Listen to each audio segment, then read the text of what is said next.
December 24th, 1842, Burke County, Georgia. The night presses down heavy, thick with pine smoke and winter damp. Outside the church, frost whitens the dead grass. Inside, heat blooms from dozens of tallow candles and a roaring fire, making the walls sweat with sap and shadow. The smell of roasting hog floats heavy in the rafters. Sweet molasses clings to the air, sticky, cloying. It is the annual feast of the white planters. They call it a church gathering, a night of fellowship and gratitude. But the truth is darker. It is a display of dominance. The men who hold the land gather to remind themselves that the land and the people chained to it belong to them. Benjamin. That was the name whispered in the dark cabins. Benjamin, 35 years old, tall, shoulders wide as the barn doors he carried. His skin was deep as freshly turned earth, his back laced with scars that told his story without a single word. His eyes were steady, brown, unreadable. They thought his silence meant obedience.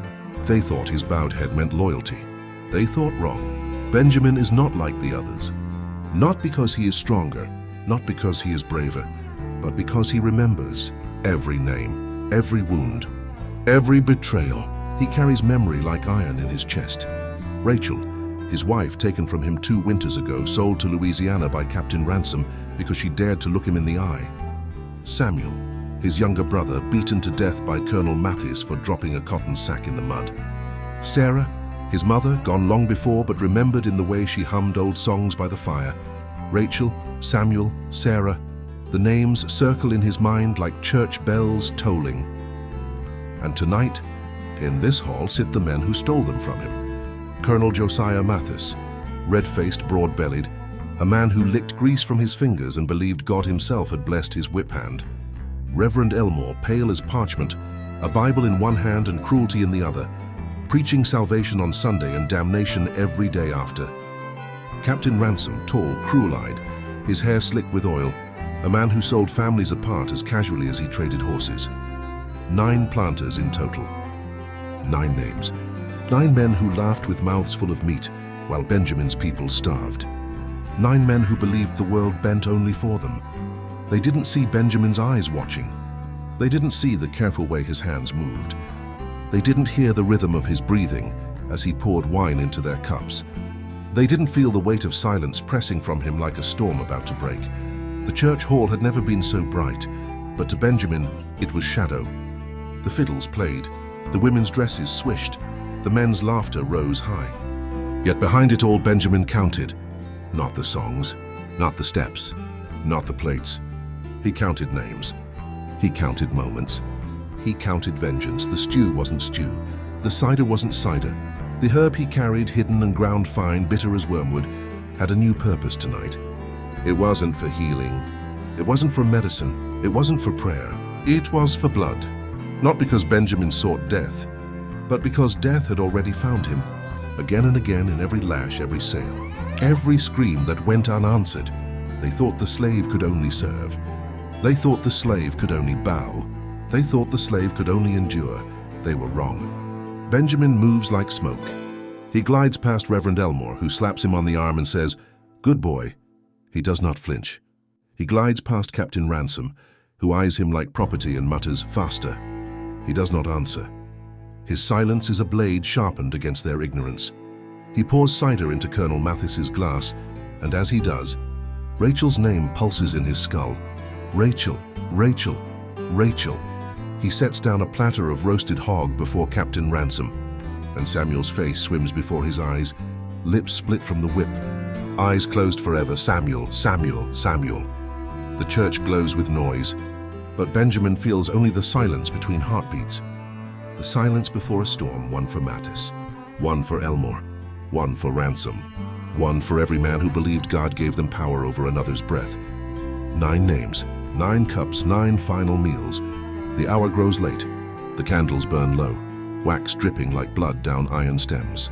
The fiddlers pause to drink. A child cries outside, then is hushed.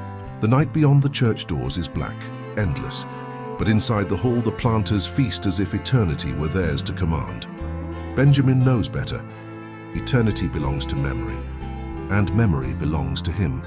The planters laugh, their faces flushed with wine. The air grows thick. almost unbearable with sweat and roasted fat and tobacco smoke. Benjamin slips through it like a shadow that cannot be caught. He doesn't cry. He doesn't stumble. He doesn't falter. He just remembers. He remembers Rachel's voice calling his name in the dark before she was taken. He remembers Samuel's body carried from the fields. He remembers the sound of chains, the heat of iron, the silence of prayer unanswered. And tonight he will make them remember too.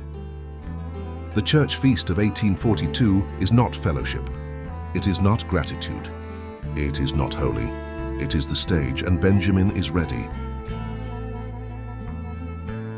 Memory doesn't fade in the fields. It hardens. It sharpens. Every lash of the whip becomes a mark that never heals, even when the skin closes. Every scream echoes long after silence returns. Benjamin was born in chains in 1807, on the edge of Burke County. His first breath tasted of pine pitch and smoke. His first sight was of his mother, Sarah, a woman who carried her strength like a hidden song. She hummed at night, low and steady, while rocking him against her chest, her voice carrying the old world into the new. "Benjamin," she whispered, over and over, "remember who you are." Sarah could not read, but her voice was scripture. She could not own land, but she owned memory. She could not choose freedom, but she chose to plant seeds of defiance in her son's heart. Benjamin's father, gone before Benjamin could speak. Old South, his name lost like smoke blown from a candle. But Sarah made sure Benjamin knew the truth. He had been strong. He had been proud. He had fought against chains even when chains won. Childhood was no childhood. At 5, Benjamin carried water to the fields. At 7, he gathered wood until his shoulders bent. At 10, he followed behind a mule, guiding a plow through red clay until his hands split open. The overseers shouted, always shouted, "Work faster, work harder, don't look up, don't speak, don't think." But Benjamin thought, always quietly watching, counting. He watched Samuel come into the world when he was 15. His little brother Samuel, born of Sarah's late womb, small and fragile. Benjamin promised her he would protect Samuel. He promised Samuel himself that no harm would come. Promises in bondage are dangerous things. They can't stop chains. They can't stop lashes. They can't stop hunger. When Samuel was 12, his arms still thin, he carried a cotton sack too heavy. It slipped, cotton scattered in the mud. Colonel Josiah Mathis saw it happen. Mathis, the man whose belly shook when he laughed, whose face turned red when he raged. He grabbed Samuel by the collar. He struck him down. Then again, Benjamin saw it. He heard the crack of bone, the sound of his brother's last cry. He ran to him, but the overseers pulled him back, 3 men holding him down while Samuel's body shook and then lay still. Benjamin didn't cry. He just remembered. Samuel's name burned in his mouth for years after. Samuel, the little brother who should have grown, who should have lived. Samuel, stolen by Mathis's hand, while Mathis ate and drank and laughed as if nothing had happened. Sarah, their mother, died the next year. Some say it was grief. Some say it was hunger. Benjamin buried her with his own hands, dirt under his nails, heart hollow. He carved her name into memory the way others carved wood. Sarah, Samuel, 2 names locked inside him. Then came Rachel. Rachel, tall and proud, with eyes that burned like oak coals. She was born on another plantation, but moved to Burke County after being sold to settle a debt. She sang low and strong like Sarah once did. Benjamin loved her in silence at first, passing glances in the fields, whispers by the cabins. Then he loved her openly, fiercely, holding her in the dark when overseers slept. They married in secret the way the enslaved always did. No paper, no priest, no law. Just hands clasped under the moon, vows whispered with trembling breath. They called it jumping the broom, an old ritual, a claim of dignity in a world that denied it. Benjamin swore he would never let her go, but promises meant nothing to Captain Ransom. Ransom, with his cold eyes and long stride, caught Benjamin watching Rachel too closely. He saw their bond, their defiance. He saw love, and love was a threat. So one morning, without warning, Ransom sold Rachel south, Louisiana, a place Benjamin had never seen, a place so far it might as well have been the grave. Benjamin ran after the wagon that carried her away. His bare feet tore against the dirt road. He shouted her name until his voice broke. "Rachel, Rachel!"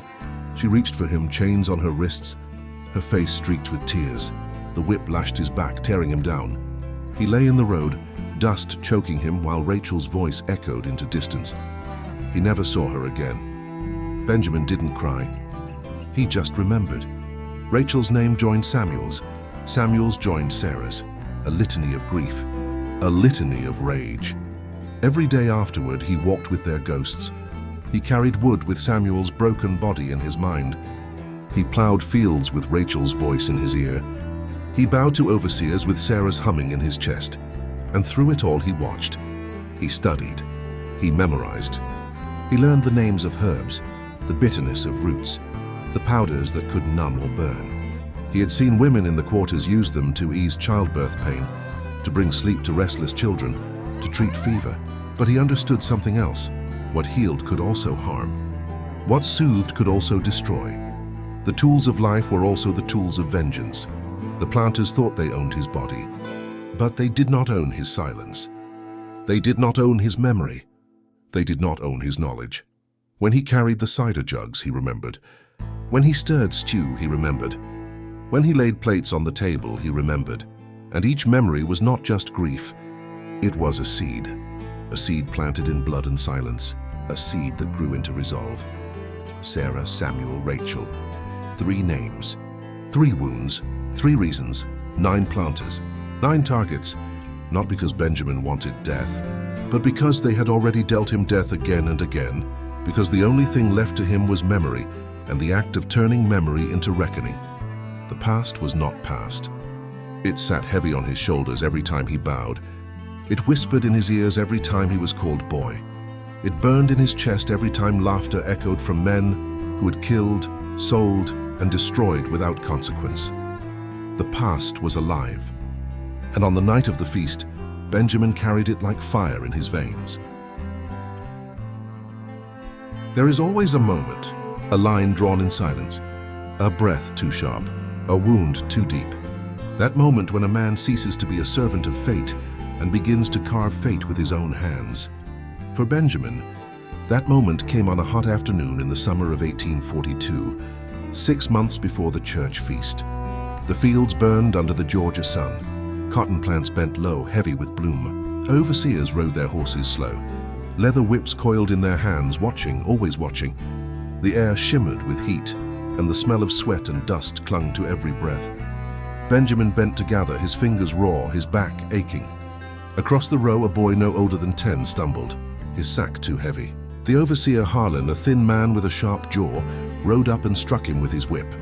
Once, twice, 3 times. The boy's cries carried across the field. Benjamin froze. His chest heaved. He heard Samuel's cry again. He saw Samuel's body. The past folded into the present, and something inside him cracked. Harlan turned his eyes to Benjamin. "What you staring at, boy?" Benjamin said nothing. He bowed his head. But inside, something shifted. He did not cry, he just remembered.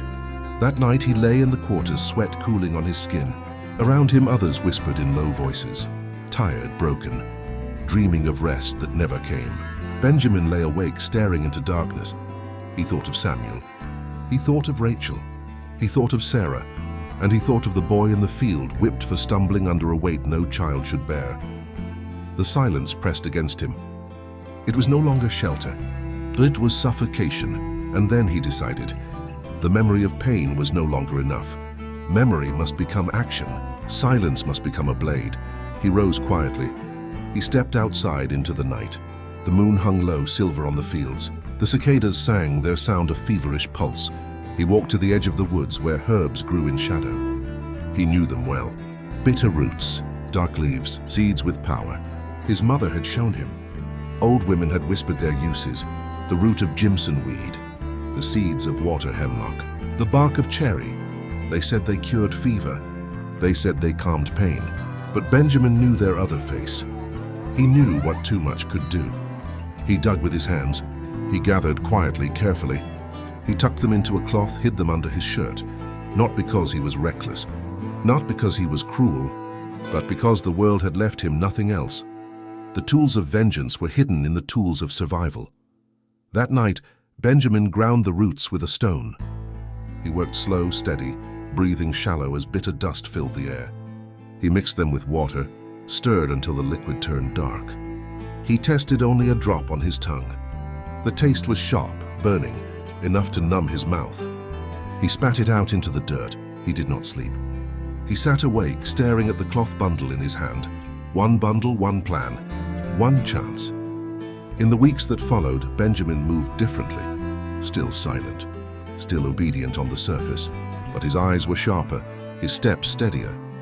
He carried water to the church for cleaning. He watched where the pitchers were kept. He watched where the stew was stirred. He watched who drank first, who drank most. He learned their patterns. Colonel Mathis always demanded the first cup of cider. Reverend Elmore always reached for the bowl of stew. Captain Ransom always poured himself twice. Benjamin memorized it like scripture. Every lash, every insult, every prayer twisted into cruelty. He stored them, weighed them, matched them against the measure of his plan. The overseers laughed. The planters never looked twice at him. They thought he was nothing, a shadow, a tool, a body. But in his silence, Benjamin was building by. Then came the spark, the final straw. One Sunday in late autumn, the planters gathered at the church. They dressed in fine coats, polished boots, silk waistcoats. They sang hymns of mercy and grace while their overseers guarded the door. Benjamin stood at the back, pouring water. He listened to Reverend Elmore thunder from the pulpit about obedience. "Slaves, obey your masters!" he shouted, voice sharp as a blade. "It is the word of God." The congregation nodded. The planters smiled. Benjamin's jaw tightened. His hands trembled on the pitcher. He thought of Sarah's voice whispering scripture in a different way. He thought of Rachel's hand in his, swearing love in the dark. He thought of Samuel's blood in the dirt. He did not cry. He just remembered. After the sermon, as the planters laughed and slapped each other on the back, Benjamin slipped outside. He leaned against the church wall, chest heaving, rage boiling. He looked up at the sky. The clouds moved slow, heavy, like chains dragging across the heavens. That was the moment. Not because Reverend Elmore's sermon was cruel. Cruelty was nothing new. Not because the lash tore skin. Pain was nothing new. Not because Rachel, Samuel, Sarah were gone. Loss was nothing new. But because Benjamin finally understood, memory without action was a coffin. Silence without strike was surrender, and Benjamin would not surrender. The preparations deepened. He learned when the feast would be held, Christmas Eve. He heard them planning, boasting, ordering hogs and barrels of cider, sacks of flour and sugar. He knew he would be made to serve. He knew his hands would touch every cup, every bowl perfect. He gathered more herbs. He dried them, ground them fine.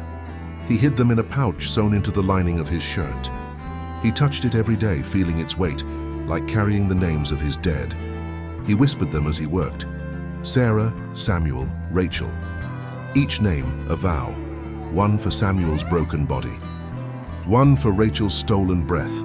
One for Sarah's grave. 9 planters, 9 cups. The tools of healing would become the tools of reckoning. The church would not hold a feast. It would hold a reckoning, and Benjamin would be the silent hand delivering it. The breaking point was not fire or fury. It was not shouting or storm. It was stillness. It was clarity. Benjamin walked through the day's calm, his silence now sharpened into a weapon. The others in the quarters saw it. They felt it. They asked nothing, but their eyes lingered on him longer, as if they sensed something building. At night he lay awake, listening to the wind press against the cabins. He tasted bitterness on his tongue, even when he had not touched the herbs. He saw faces in the dark, Mathis, Elmore, Ransom, all the others. He measured them in his mind one by one, and in the space behind their faces, he saw Samuel's broken smile, Rachel's reaching hand, Sarah's tired eyes. The past was no longer past. The past was a blade he would carry into the feast, and he was ready. It was November of 1854, and on the plantations of Virginia, Thanksgiving night arrived with an unsettling silence. For the white masters and their overseers, it was a night of feast and celebration, but for the enslaved, it was nothing more than another day of labor and exhaustion. Sarah, whose eyes burned with the fire of vengeance, was the busiest in the kitchen that evening. She had been entrusted with overseeing much of the preparation, considered by the household as a good cook, though tonight, her role carried a far darker purpose. Hidden behind the aroma of roasted turkey and spiced pies was a secret only Sarah knew. She had carefully prepared poison, a slow-acting venom, chosen precisely so that the overseers would not notice until the feast was done. As the men filled their plates and raised their cups of wine in laughter, Sarah's heart grew heavier and yet strangely calmer. She glanced at her fellow slaves. They said nothing, but in their eyes flickered a spark of hope, the kind that had been buried under years of chains. Beneath that moonlit sky, what seemed like just another feast was in truth the rewriting of fate. Sarah had turned the overseer's celebration into a silent act of rebellion. The Thanksgiving of 1854 would no longer be remembered for joy and gratitude, but for terror, blood, and the beginning of something unstoppable. At first, there was only laughter. Plates clattered, goblets rang, and the air was thick with the smell of roasted meat, sweet corn pudding, and spiced cider. The 9 overseers, the planters who ruled with iron fists, leaned back in their chairs with swollen pride. They spoke of profits, of cotton bales, of land stretching wider than their mercy. Then it began. A cough, a sharp, wet sound from Henry Gable, the eldest of them all. His fork slipped from his hand. His wife laughed nervously, but her laughter broke when his body bent forward, clutching his stomach. The room quieted. All that could be heard was the faint creak of the wooden rafters. Another cough, deeper this time, from Samuel Price. His face went red, then pale. His hand trembled as he reached for his goblet, but the wine spilled down his chin. One by one, they began to stagger. Their laughter turned into groans, their voices into screams. Chairs toppled, dishes shattered. The feast of plenty had transformed into a banquet of agony. Sarah did not move. She stood in the corner, hands clasped, her face still as stone. They looked at her once, suspicion flickering in their eyes, but it was too late. Their throats tightened, their bodies convulsed. Some tried to rise, but their legs betrayed them. Others crawled across the floor, clawing at their own bellies, calling on God, cursing the devil, cursing each other. The church hall filled with the sound of death, not hymns. Sarah remembered every face, every lash, every name. She whispered them under her breath like a prayer. As the overseers collapsed in their own feast, their voices fading into silence, the enslaved, standing at the edges of the room, dared not cheer, dared not speak, but in their hearts, they felt the ground shift.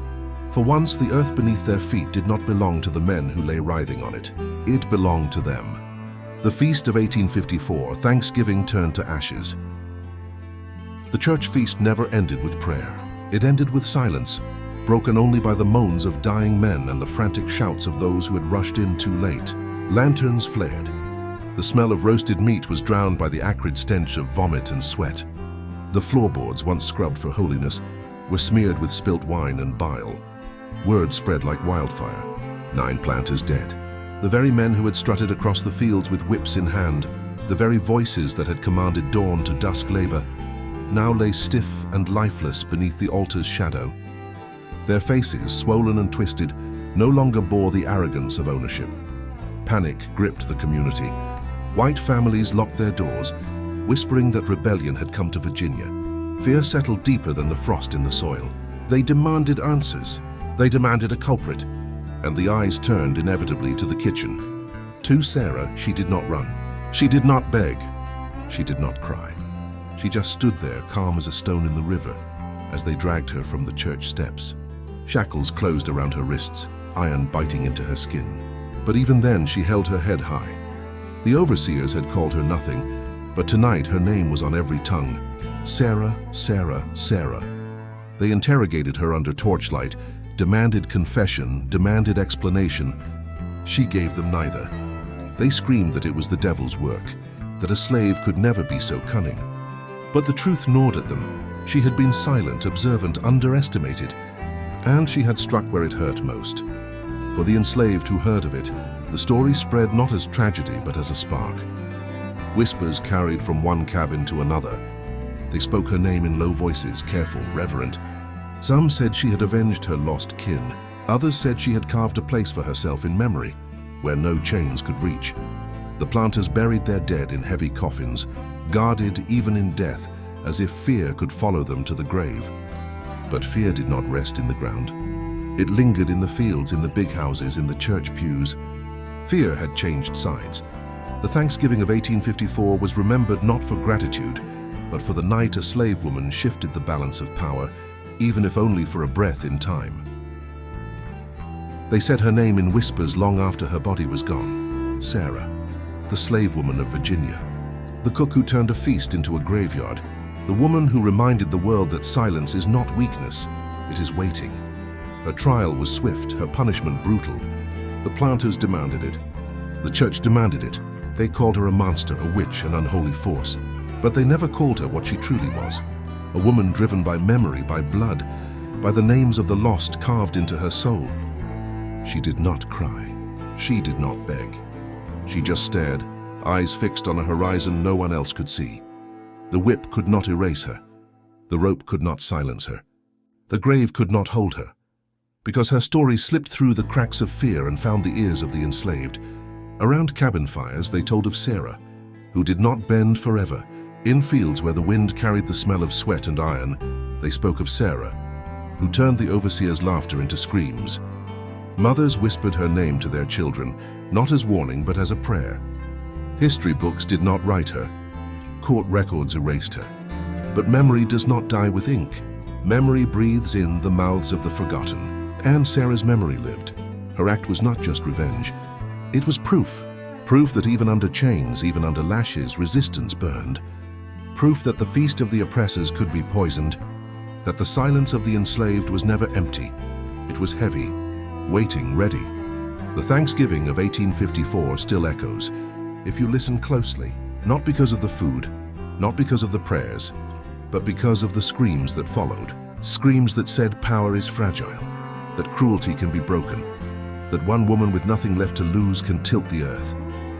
If this story lingers in you, it is because it was never only Sarah's story. It was the story of every hand bound in iron, every back bent beneath a whip, every child stolen into darkness. Sarah carried them into that church, and in silence she set them free, if only for one night. Her legacy is not in the grave where they buried her. It is in the silence she left behind. Silence that is not weakness. Silence that is not surrender. Silence that waits, watches, and remembers.